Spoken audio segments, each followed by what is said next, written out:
Hey guys, welcome back to the channel once again. Kenroy here. Now it's a really cold afternoon. It's actually one of my days off work. Now we're finally taking delivery for the materials that we're going to be using to create the base for our shed. I've already started digging out the space which we're going to be putting the shed, but I just wanted to make sure that if we're going to be doing this, we're doing it the right way. Now the right way is to actually put down adequate enough sub base, topping it up with some sand and mixing in some cement for good measure before putting your slabs on top, after which you can then build your shed. So I've got the delivery for that today. I'm going to be moving it from the front of the house towards the back in the courtyard.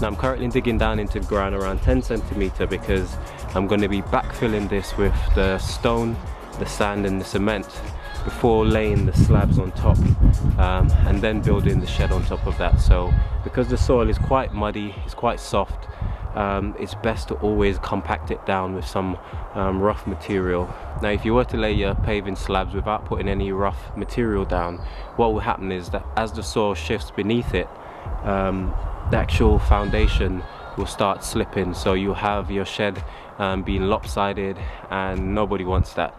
So the hard work is to dig this out before backfilling it, compacting it, and then we can build the shed on top.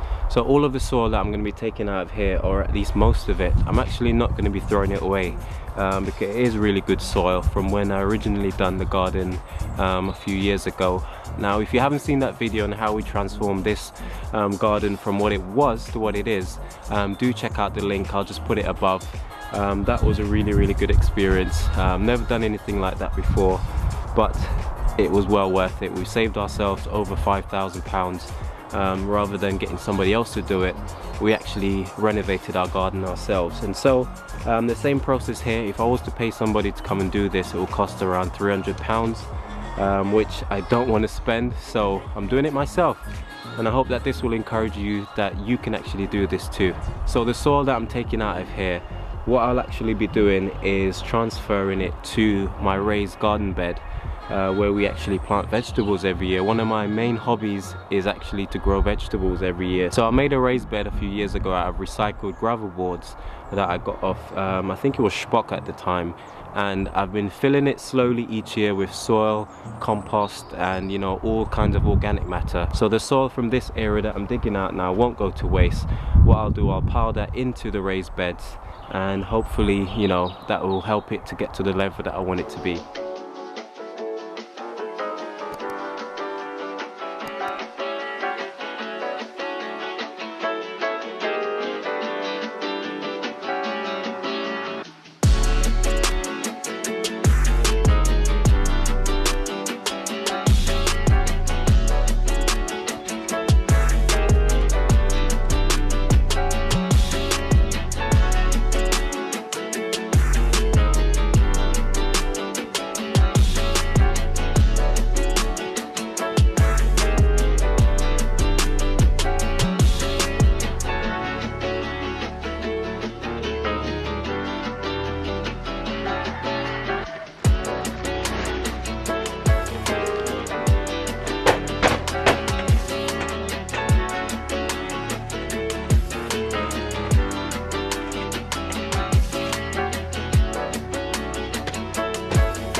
next step is for me to actually mix the sand and cement together, which will be going over the top of the MOT gravel to give a more smoother consistency, and hopefully giving something for those paving slabs which I have left over to actually sit on top of and to bond to once you know, we put some water on it. The sand and the cement mix will make sort of like a cement concrete, and hopefully will hold them in place for years to come. So that's the next step that I'm going to actually do right now. I'm just having a little break as it's quite heavy and labor intense, but I am enjoying it, and it's all for the fun of it.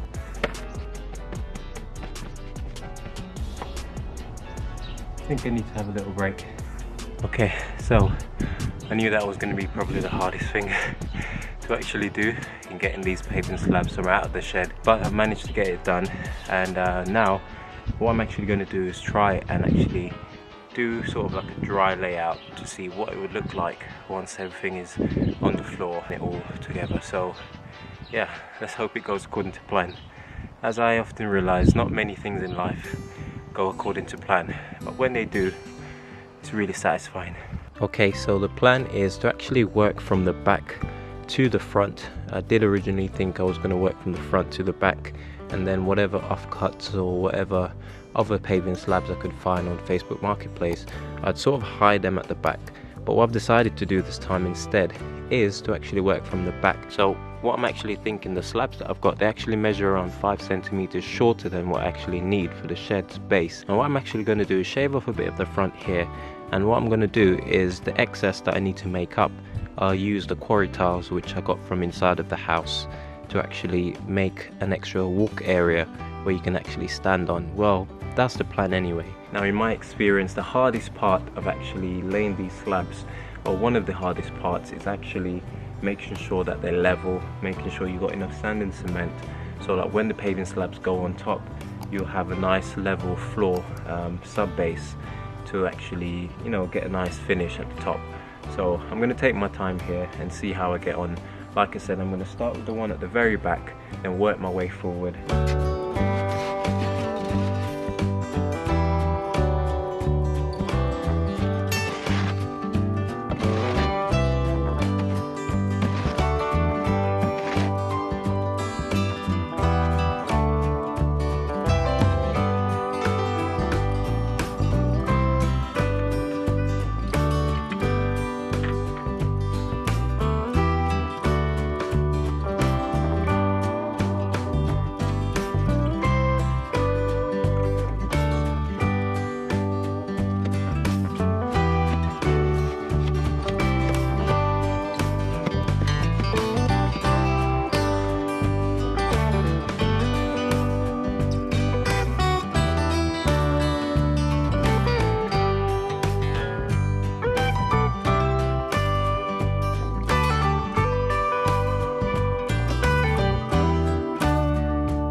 Okay, so I suppose it's day 3 since I've started this project. There was a lot of things that we needed to do in the house, so I've had to take a little break.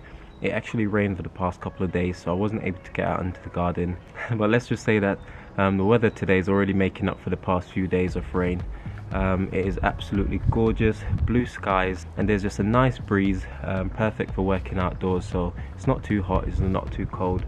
I'm actually quite surprised with how warm the sun is, but I'm not complaining, especially after being cold for so long. Okay, so the main goal of today is to try and grout the paving slabs on the floor. I'm going to mix up some sand and some cement and get down and actually fill the gaps between each paving slab. This will hopefully help to give them some strength and rigidity. Now I know I won't be seeing these slabs because the shed will actually be on top, but you know, I want to make sure that they're secure and they won't be going anywhere. Now I also had a really good idea that we recently done some renovation on our ground floor. You might have seen those videos. If you haven't, the links will be above, do check those out. So when we were removing the tiles from our floor in the house, we actually realized that we had some old quarry tile which are quite different than your normal tiles. I'll show you what they look like. Okay, so these are what we call quarry tiles.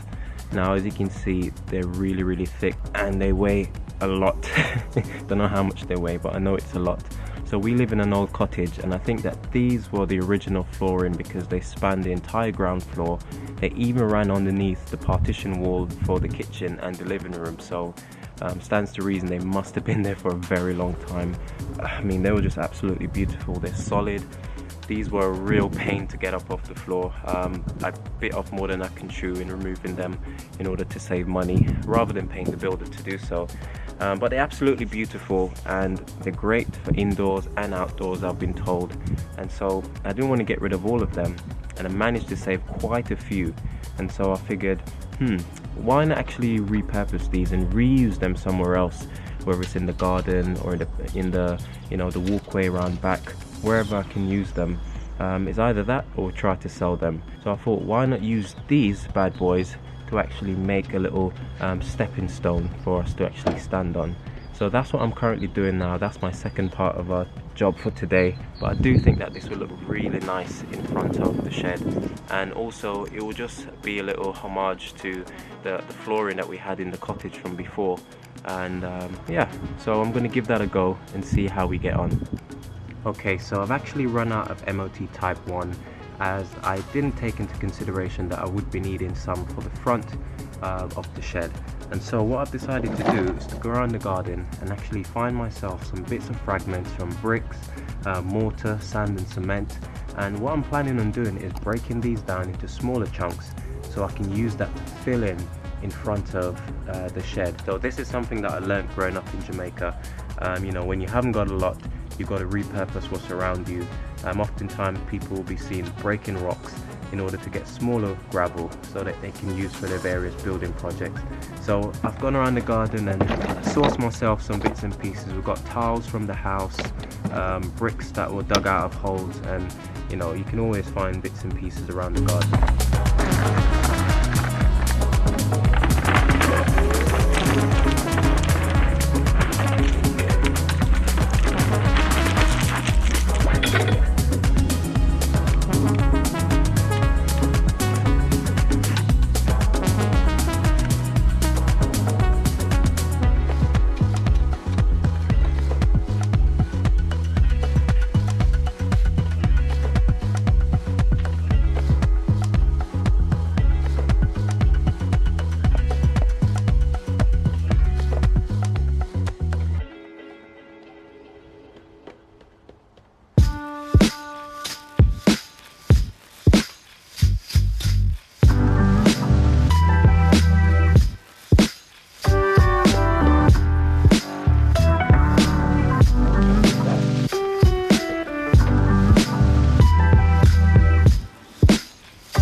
Now this is a really straightforward procedure. All you have to do is get your 4 parts sand, 1 part cement, and simply pour it into the joints until it fills up. And all you have to do is just work your way along just like this. Now I saw that using a piece of sponge or a brush like this is a great way to just sweep those excess bits of sand and cement into the gap. Just like that, which gives you a much neater and tidier finish. Of course you want the gaps to be as full as possible, so I went and got myself a bit of pipe, then I just cut a small piece off, and then what you do, you just run that between the tiles to help compact it down.